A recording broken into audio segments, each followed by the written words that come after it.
Now the topic is bar graph.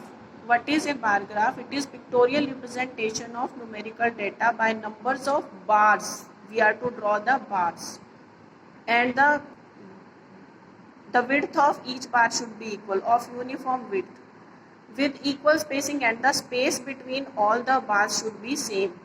Means there should be a equal space in between the different bars. Them is called a bar graph. Each bar represents only one numerical value of numerical data. The height of the bar represents the frequency of observation, and the height of the bar shows the frequency of the observation. Now the points to remember while making a bar graph is: number 1, the width of bars should be equal. Number 2, the gap between the consecutive bars should be uniform. First is width of all bars is same.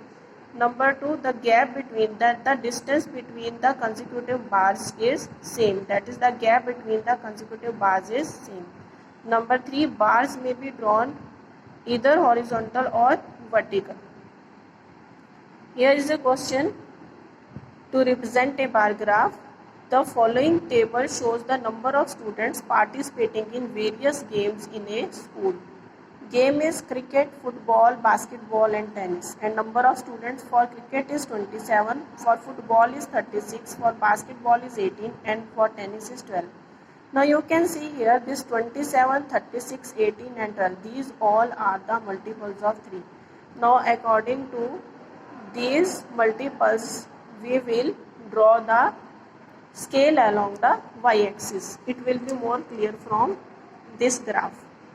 Along x-axis we have taken the games, and along y-axis we have taken the students, number of students. While taking the games along x-axis, first we have left the first 10 units, and for the next 10 units, first 10 units, 10 units means first 10 small divisions we have left, and the next 10 small divisions we have taken as the width of the cricket. Next 10 small divisions are left, and then next 10 small divisions are taken as the width of football. Next 10 small divisions are left, and then next 10 small divisions are taken as the width for basketball. Next 10 divisions are left, 10 small divisions are next 10 small divisions are taken for tennis. See, here the width of each bar is same, and there is a uniform spacing between all the bars. Now because for cricket there are 27 students, then we will take up to 27. First we will see how we draw the scale along y-axis. Now see here, first 10 small divisions are equal to 3. Why we have taken 3? See, these all are the multiples of 3. Therefore, we have taken first 10 small division is equal to 3. 10 divisions is equal to 3 units. Then 1 division 3 by 10, that is 0.3 units. Now, when we draw this scale along y-axis, we will get all the multiples of 3 along y-axis. That is 3, then 3 2s are 6.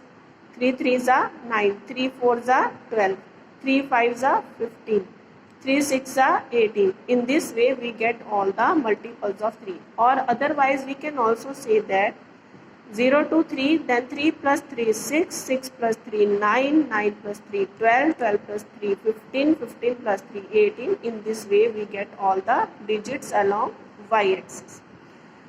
Now we are to draw the graph. In cricket there are 27 students. Then this is the width for the cricket, and height of the graph will go up to 27. Height for this bar for cricket will go up to 27, and height for this bar for football will go up to 36, and height for basketball will go up to 18. And height for tennis will go up to 12. In this way we take the scale and draw the bar graph.